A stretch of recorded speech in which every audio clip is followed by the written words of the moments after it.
Well, I lost my family, my wife and two kids in the crash. So definitely I'm very closely attached to this. Our two daughters were on that flight.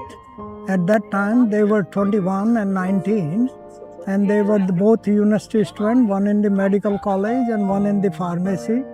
And they were going to India to attend their uncle's wedding. Well, it's been a very long time, and we've been dealing with the pain over 41 years. I lost my husband, Vishnu Pata, and my two daughters, Aarti and Brinda. ब्रह्ममस्दतो जहुं शक्तितो 41 years after Air India Flight 182 was brought down over the Atlantic Ocean, the pain of loss remained as profound as ever. Families of the victims, community leaders, elected officials, and members of the public gathered at memorial ceremonies in Toronto to pay tribute to the 329 innocent lives lost on June 23, 1985.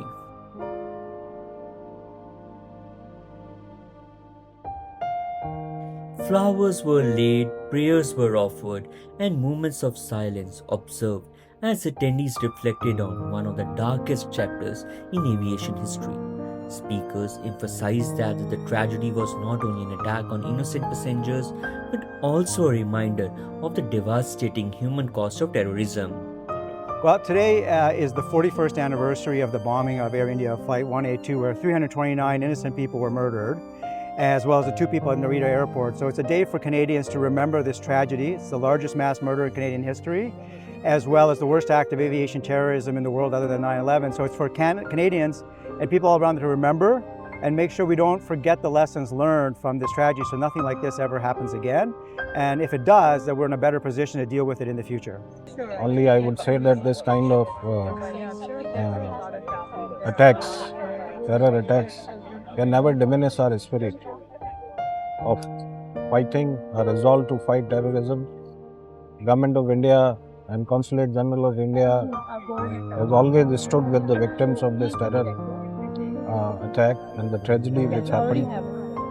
We will always continue to support. My deepest condolence to the families of the victims, and I hope that all those who perpetrated this terror attack are brought to justice. So Air India 182 crashed off the coast of Cork.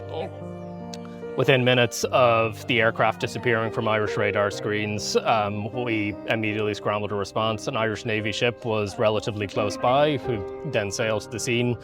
On land, the Irish Defence Forces responded, as did on Garda Síochána, Ireland's police force, and a lot of people from the locality, ordinary people who just wanted to help, came pouring out to see what we could do. We desperately hoped that that response would be a rescue, and tragically, it was a recovery only. Many family members said that while more than 4 decades have passed, their search for justice and accountability continues. For them, remembrance is not only about honoring loved ones, but ensuring future generations never forget the lessons of the tragedy. The commemorations also highlighted the importance of international cooperation in combating terrorism and violent extremism.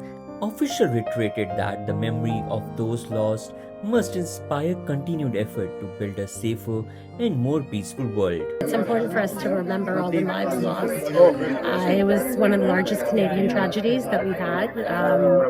And I also want to say thank you to the families for all the advocacy work that they've done over the years to make change in our aviation laws and regulations, to make change to how we counter violent extremism in our country, and just to keep the memory alive. Our family is still grieving, and no matter how many years passes, I don't think this is not something that they can come out of. So we're just here to support them, to remember their family members. Parents who were so marked by the tragedy that they became completely different people.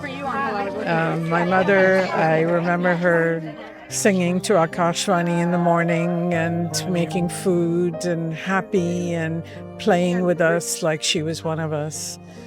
she never sang again. As names of the victims were remembered and tributes offered, the ceremonies served as a powerful reminder that while lives were lost, their memories endure. 41 years on, the call for justice, remembrance, and unity remain as strong as ever. From Canada, this is Tarun Paul Singh.